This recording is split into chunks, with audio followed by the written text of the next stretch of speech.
Annonce de la naissance des jumeaux faite à Rivka. Début de la paracha Tolot. Vayomer Hashem la, Hashem lui a fait dire, Shne goim beviter, mime'aïr yiparedu, ul'om yematz, verav yavod tsaïr. Deux puissances dans ton sein qui se sépareront dès ton ventre, deux nations dont l'une sera plus puissante que l'autre, et l'aîné servira le plus jeune. Bon. La traduction généralement faite de Rav Yavod Tsaïr, c'est l'aîné obéira au plus jeune, ou le grand servira le plus jeune. C'est systématiquement ça la traduction qui est donnée en français.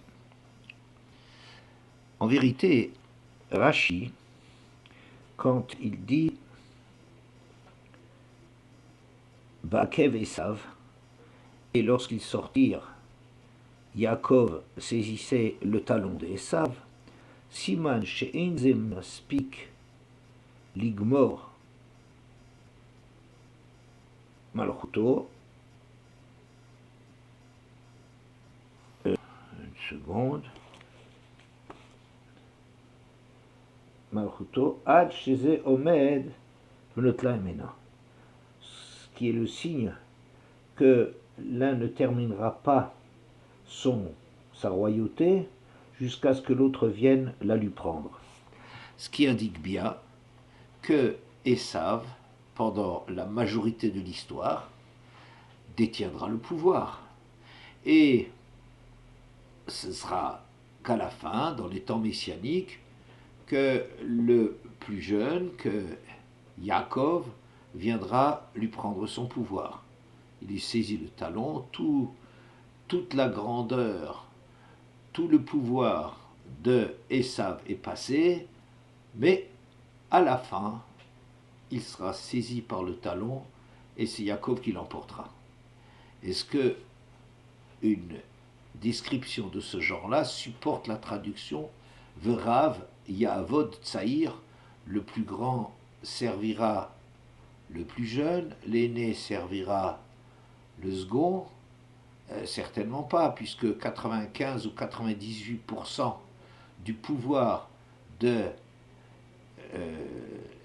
Yaakov, de l'histoire, sera le pouvoir plutôt de Esav, le pouvoir de Esav, jusqu'au bout, quasiment.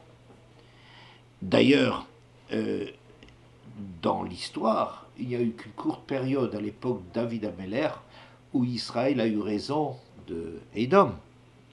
Donc il y a quelque chose de difficile dans cette traduction qui ne correspond à rien du point de vue historique.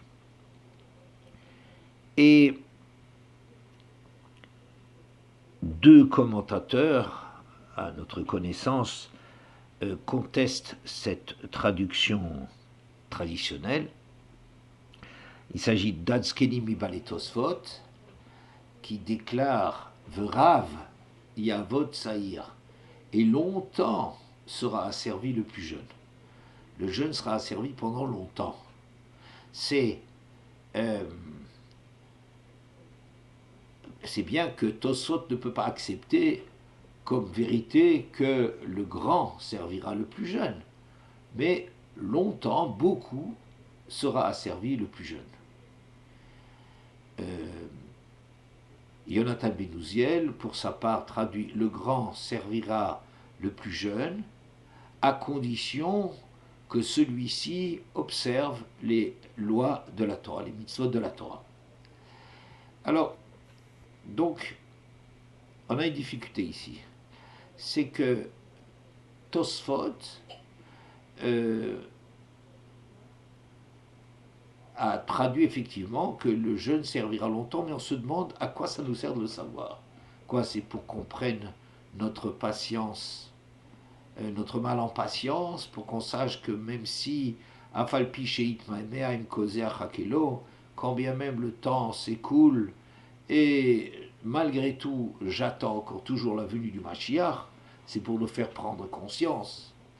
Est-ce que c'est pour annoncer à Rivka que c'est effectivement Yaakov qui l'emportera en fin de course, donc qu'elle se mette du côté de Yaakov pour qu'il prenne les brachot? euh, Ça ne rendra pas plus vrai pour autant le fait que Rav Yavot Saïr, à quoi ça nous sert? Le Datskenim, le Jonathan Binouziel, lui, il est difficile pour une autre raison, c'est qu'il rajoute un élément essentiel qui manque dans la phrase. Rav Yavot Saïr, le grand servira le plus jeune, à condition, encore faut-il que, mais c'est encore faut-il, c'est à nous de l'introduire dans ce verset. Donc comme annonce, c'est pas terrible. De toute façon, ma difficulté la plus grande, c'est le fait que cette quatrième proposition n'est pas dans la logique de celle qui précède. Shne Goïm Bevitner, tu as deux puissances en ton sein, ce qui fait allusion à Rome et à Israël, pour lesquels leur puissance, à savoir Antonin le Pieux et Rabbi, avaient à leur disposition du radis et de la salade aussi bien en hiver qu'en été. Ce que je veux dire par là, que leur influence s'étendait sur tout le monde connu et que hiver comme été, ils pouvaient se procurer les radis et la salade. Donc, il y a, première proposition, deux puissances qui dominaient le monde. C'est d'elle qu'il s'agit. Tu es porteuse, Rivka, de deux puissances qui dominent le monde. Ensuite, Ushne Leumimima Echiparedou, et deux pouvoirs de rois différeront dès tes entrailles, c'est-à-dire il y a déjà une opposition de chemin, une volonté différente entre Esav et Yaakov, ce qui amène une remarque très pertinente du Rav Munk dans la Voix de la Torah, qui dit que tous ces essais, les essais d'explication de l'antisémitisme, finalement, ne soulignent pas le fait qu'il y a une opposition radicale avant qu'ils viennent au monde, avant que l'histoire ne se déroule, avant que des circonstances extérieures viennent les opposer. Il y a une différence radicale entre Esav et Yaakov. Déjà ça serait l'élément essentiel à prendre en ligne de compte et qui impose de réfléchir à la cause de l'antisémitisme. Quoi qu'il en soit, donc, deuxième proposition, ces deux puissances qui dominent le monde sont radicalement différentes. Troisième proposition, où le homme et le homme yematz, qu'on peut traduire comme l'un sera plus puissant que l'autre, mais d'une façon beaucoup plus intéressante, le pshat de Rashi, qui souligne, comme la Gemara le fait, que l'un tirera 1000 hommes yematz, il tirera sa puissance de l'autre. C'est qu'en vérité on a affaire à des puissances qui sont liées comme par des vases communicants, que l'un tire sa force de l'autre, qui fait dire à la Gemara que si on te dit que Rome et Yerushalayim, que Césarée et Yerushalayim, toutes les deux sont au summum, ou bien toutes les deux sont en bas, c'est impossible. Ne crois pas ce témoignage, c'est un faux témoignage, car il est impossible que l'on rencontre les deux en même temps. Par ailleurs, s'ils te disent que Césarée, la tête de pont de l'Empire romain, est au plus haut et Yerushalayim en bas, ou bien que Yerushalayim est en haut et Césarée en bas, ça, ce sont des possibilités. Entre parenthèses, que d'après cela, on peut envisager qu'il y ait des périodes dans lequel ça serait Yerushalayim qui l'emporte sur Esav. Bon, pour comprendre cela, on peut se référer à un cours que j'ai enregistré sur ce sujet il y a 8 ans. Maintenant, j'ai des éléments nouveaux qui m'amènent à une lecture qui est tout à fait en phase avec ce que j'ai dit il y a plusieurs années, mais qui présente les choses un peu différemment. Quoi qu'il en soit, le problème est le suivant. Si ici, on est en train de nous dire « V'rav yavot saïr », qui ne signifie rien historiquement, alors, sur quel plan on parle? Alors, j'ai remarqué quelques éléments intéressants concernant cette rivalité à partir de Rashi. En général, sinon du texte. À la naissance, au moment de la naissance, Veine Tomi Bevitna. Yame ala ledet, Veine Tomi Bevitna, le verset Kafdalet du Perek Café. Sa grossesse est arrivée à son terme, et voici Tomi Bevitna, on va dire des jumeaux. Rashi explique des jumeaux qui s'écrivent différemment des jumeaux de Yuda et Tamar, qui aussi écrivent avec un Aleph, parce que là-bas il s'agissait Perach et Zerach, et Zerach et Peret, c'est deux tzadikim, alors qu'ici, l'un des deux est un rachat, et donc cette mesure-là, c'est pas des jumeaux exactement. Quoi qu'il en soit, j'ai préféré penser que le terme de Tomim, sans Aleph, renvoie à Tamim, Tamim entier, entité. C'est-à-dire que l'annonce faite à Rivka n'est pas seulement une annonce sur le plan de l'histoire, mais que derrière ces deux puissances, il y a Tamim, des entiers, certes jumeaux, mais des entités, c'est-à-dire il renvoie à quelque chose qui n'est pas uniquement de l'ordre de la réalité historique. Chacun représente quelque chose, et c'est ça le terme de Tomim. Deuxième point, c'est qu'on représente Esav, on l'a appelé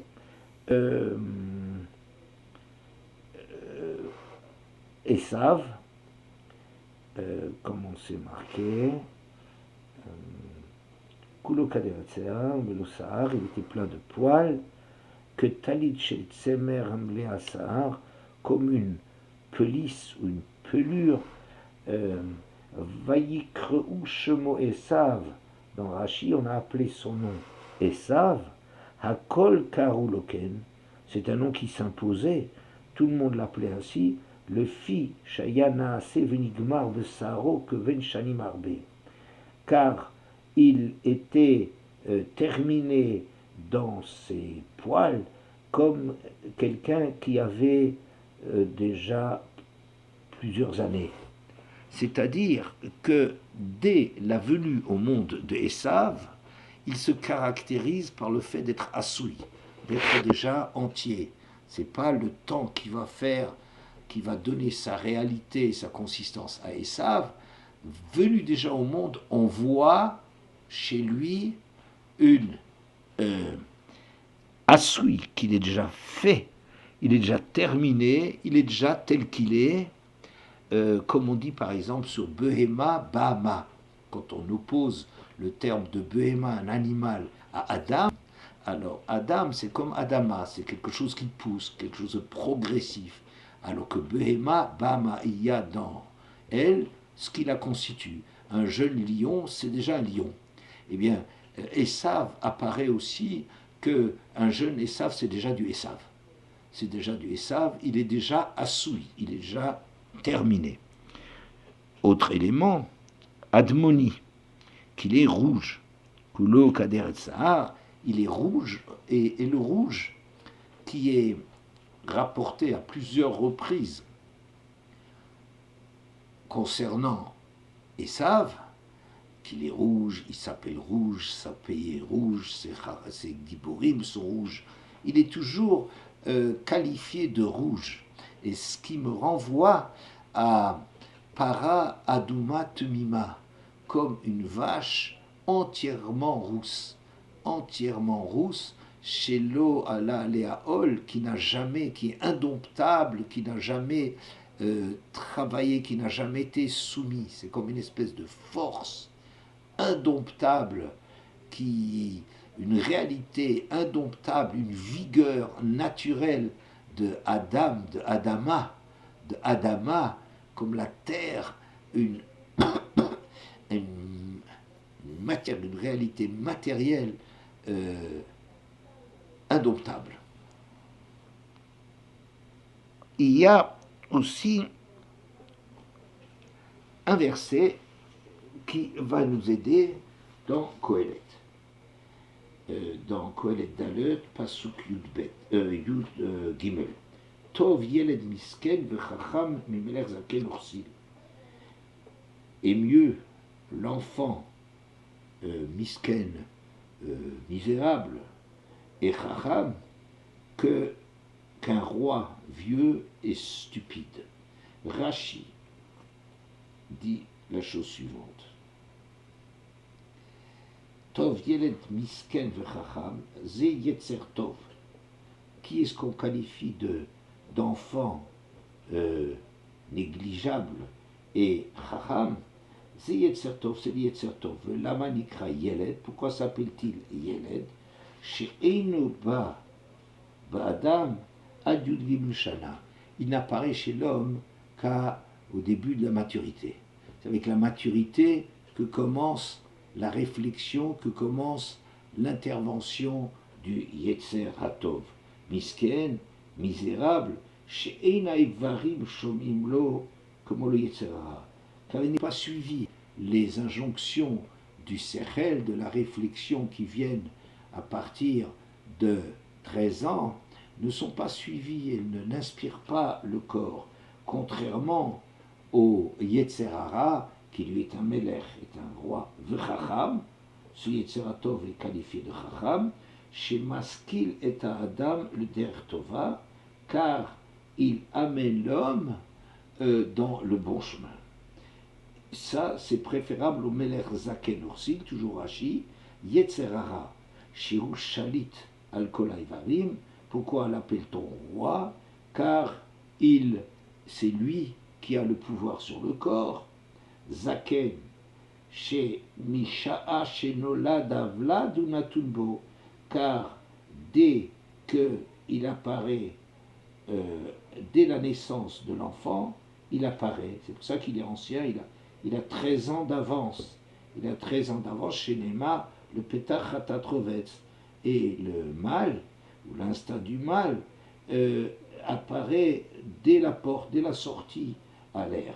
Ursil, chez Mat'ehu, Bederhara, est stupide car il l'entraîne dans le mauvais chemin. C'est un midrash dans Kohelet Rabati, Dalet Tet Vav. Alors, très intéressant.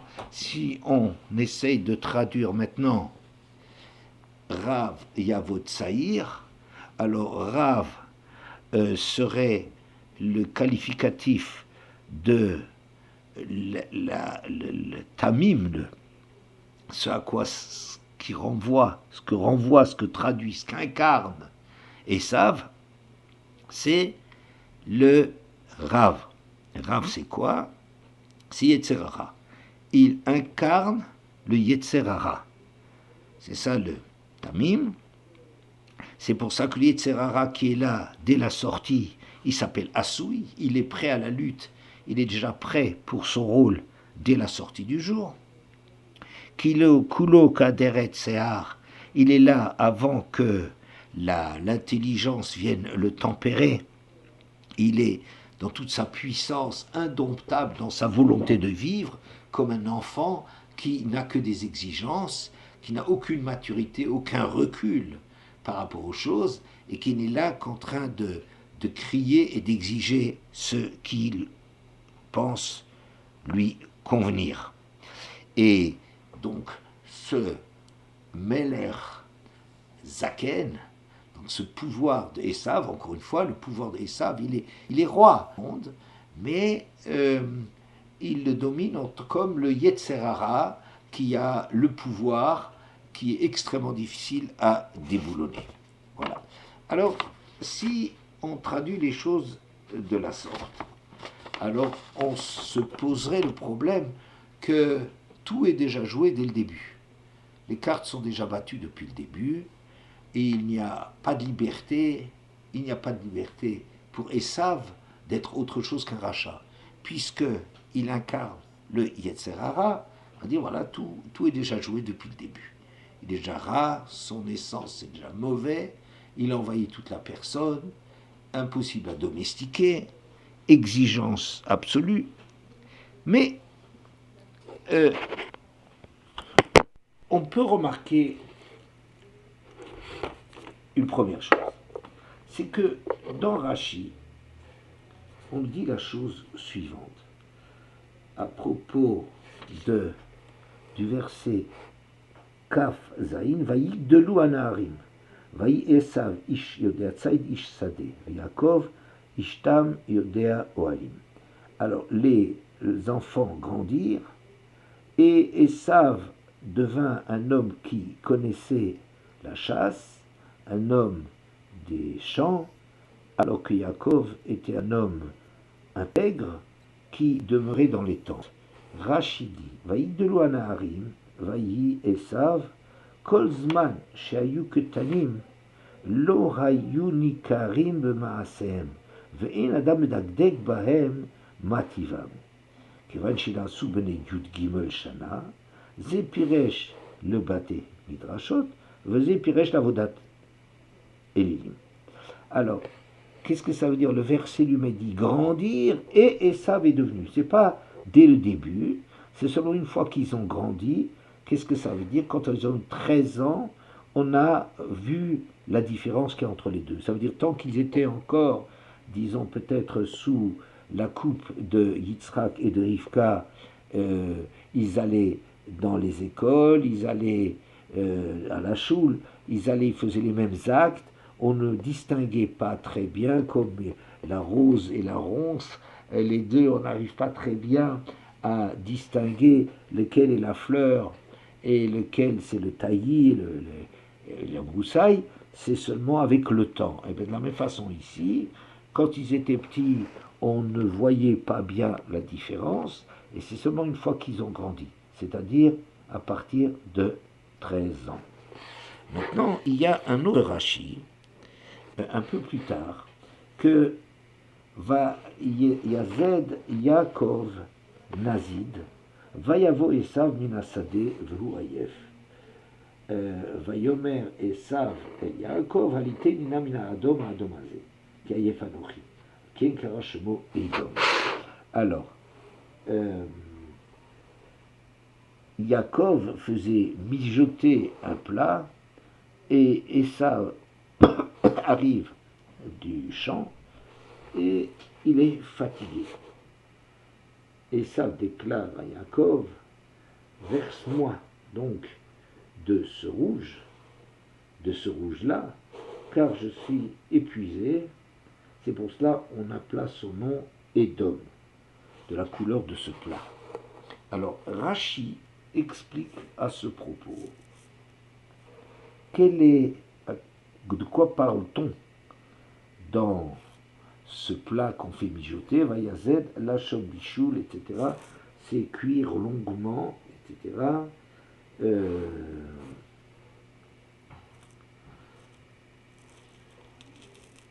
Mina Adom Adom, Addashim Adumot. Qu'est-ce que c'est que ce rouge? Ça renvoie à des lentilles rougeâtres.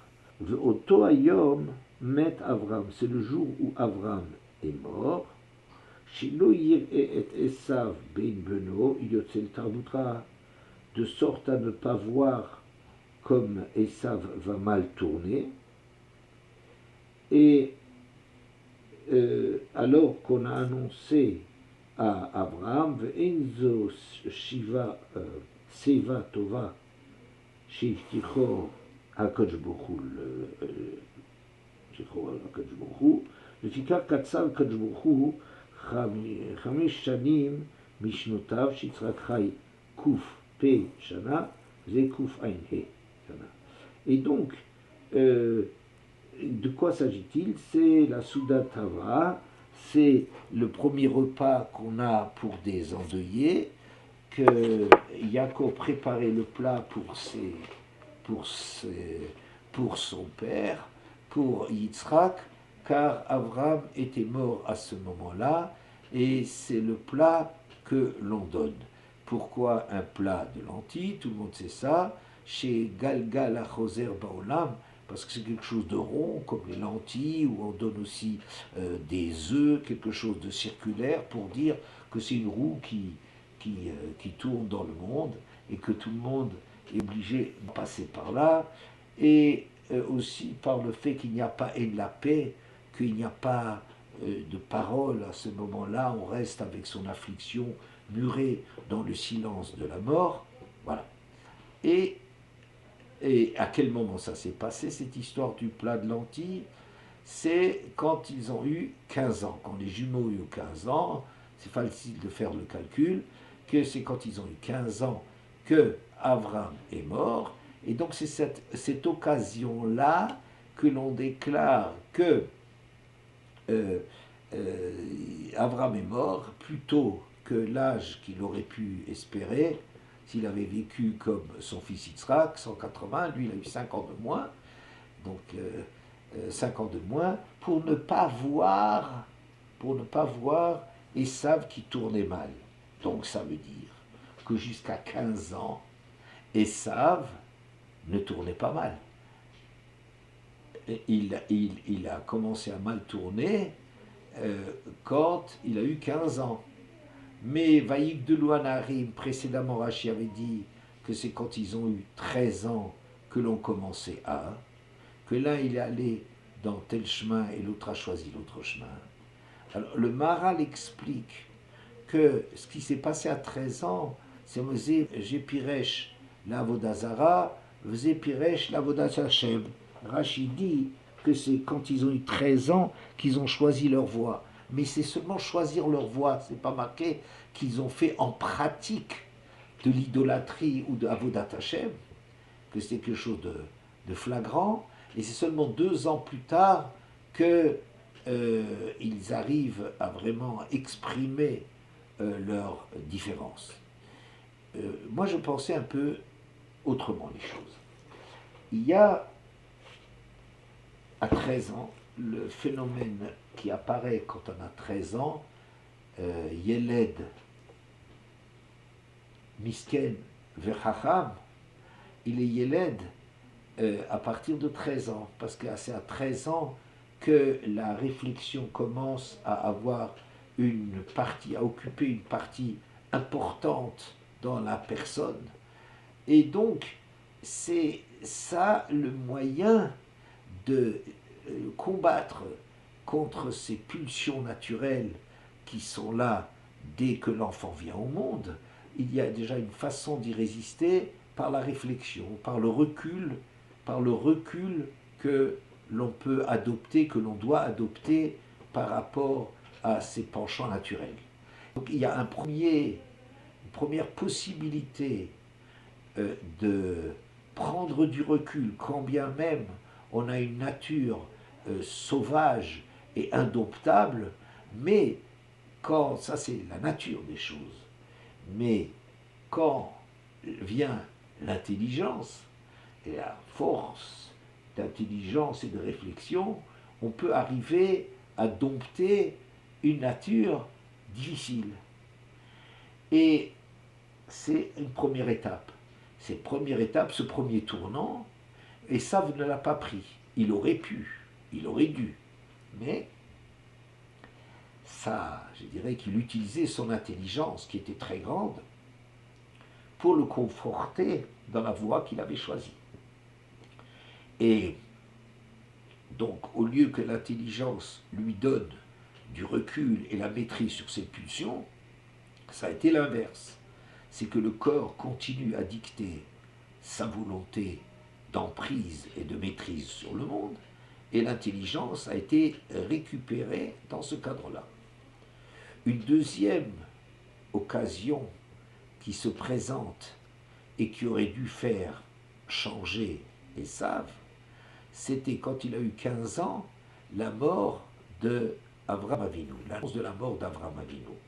Le Midrash, Mativo chez Nezitze, que quand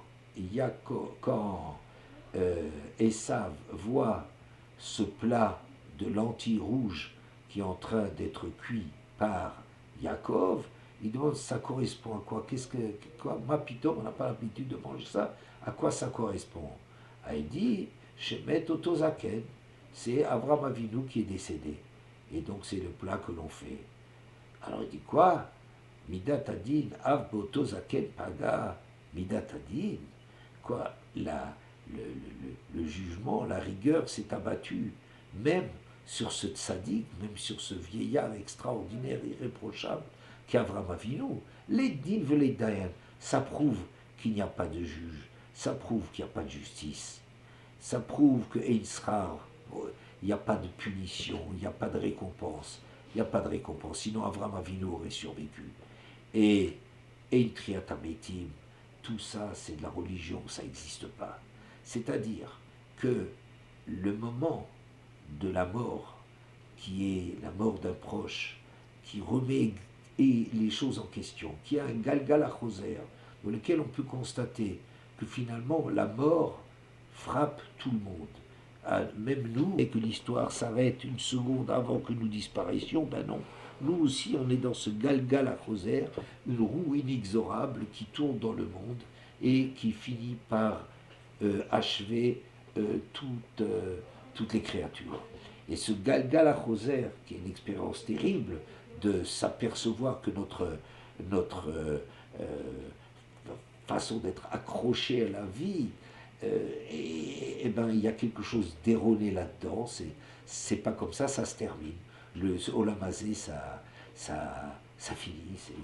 Il y a une conclusion de cela. Donc à ce moment-là, deux attitudes sont possibles. Il y a une attitude, celle de Yaakov. Il est Vayazed Nazid. Il fait mijoter longuement, ça revient là-dessus. C'est un sujet de réflexion qu'il faut beaucoup approfondir parce que c'est pas naturel de penser à sa mort, à sa disparition. Et donc il y a quelque chose qui sollicite l'homme, et c'est quelque chose qui sollicite l'homme et la paix. Et cette chose-là qu'il faut garder en soi. On ne va pas consoler quelqu'un quand le mort est devant elle, on ne va pas essayer de le raisonner. Pas une question de raisonner, c'est une question de mûrir, c'est une question de comprendre dans la profondeur quel est donc le sens de la vie si cette vie matérielle elle s'achève, elle est condamnée à s'achever.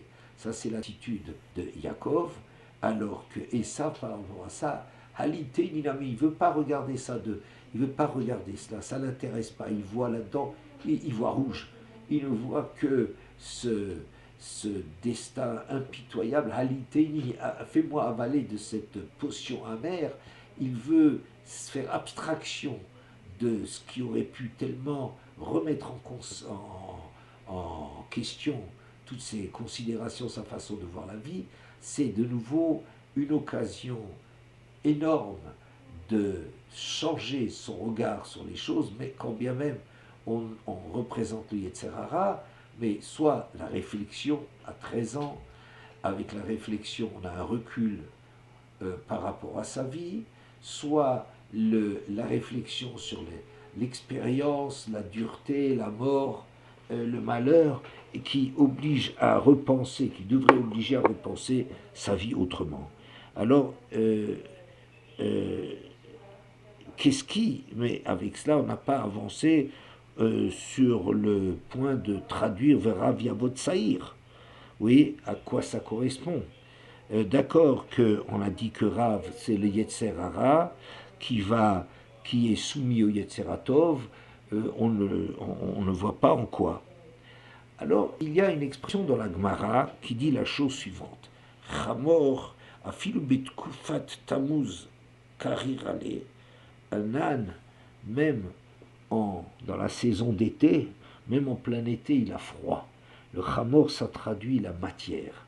La matière, même en plein été, la matière est froide.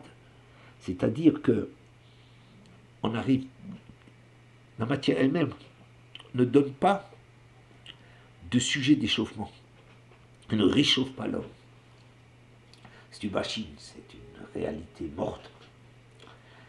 Et il y manque quelque chose. Au mal, il manque quelque chose qui l'a fait vibrer, quelque chose qui réchauffe.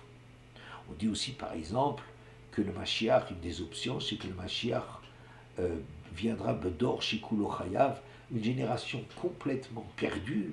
Eh bien, c'est aussi l'occasion que le Mashiach y vienne. Qu'est-ce que ça veut dire? Ça veut dire que le mal lui-même, il a ses propres limites. C'est que quand on arrive au bout du mal, eh bien, le vide, le sentiment de vide et de froid est tellement immense que c'est ça qui peut nous préparer à nous relever et à aspirer à autre chose.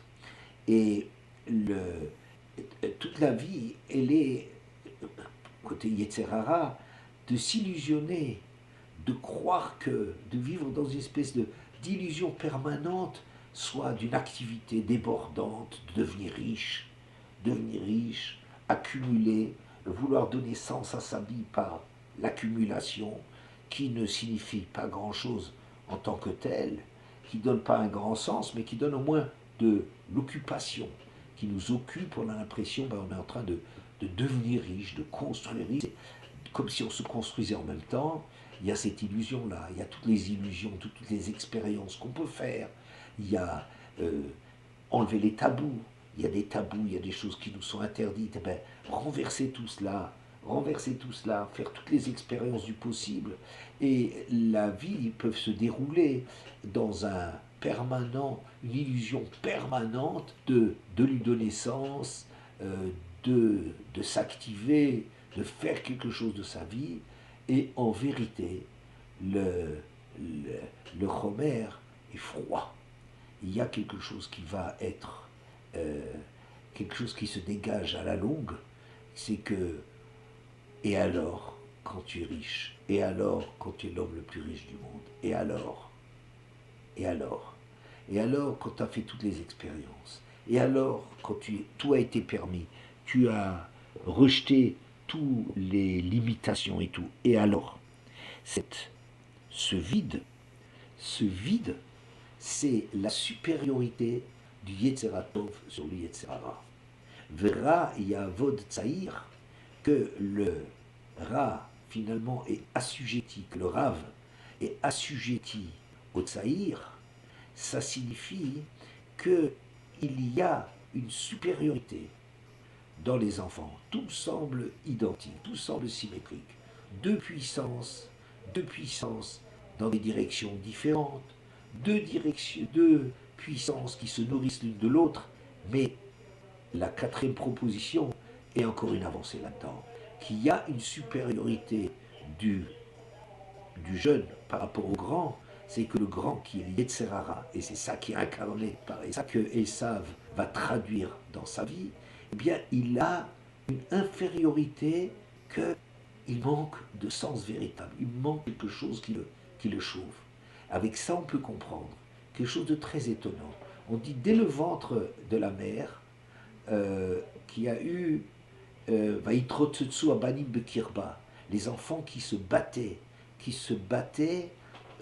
dans le sein de la mère. Alors, deux pshatim de Rashi, ils se battaient dans le sein de la mère en revendiquant tous les deux le Olam Hazé et Olam Haba, et que l'un, il courait aussi dans le sens de Yitrotsutsu, de Ritsa, il courait l'un vers le bien, vers Avodat Hashem, et l'autre vers l'idolâtrie. Eh bien, cette différence énorme qu'il y avait, pourtant, en dépit de ce que l'un court vers l'idolâtrie, Esav, pourtant il se battait pour avoir aussi Olam Haba. Mais que lui apporte Olam Haba? En principe, il aurait dû laisser le Olam Haba à Yaakov, revendiquer plus de Olam Hazé, que Yaakov, lui, revendique du Olam Haba, essaye d'atteindre l'Olam Haba, et essaye aussi d'obtenir du Olam Hazé, car c'est le moyen, c'est les Kélim, c'est les outils pour arriver à se réaliser, ça je peux comprendre. Mais que Esav aspire à quelque chose du Olam Haba, d'ailleurs, lors de la rencontre après 20 ans de séparation, quand Yaakov retrouve son frère, Esav, dans un moment d'émotion, lui dit, eh bien on va faire route ensemble. Je vais aller au même pas, c'est toi qui vas conduire les choses, et moi je vais jouer mon rôle de te protéger, et ainsi on partagera aussi les fruits, et ainsi j'aurai aussi Olam Haba. Tiens donc, qu'est-ce que Esav, qu'est-ce que Esav, à part l'émotion du moment de retrouver son frère et d'être attendri par toutes ces courbettes et prosternements, qu'est-ce qu'il parle de nouveau d'Olam Haba?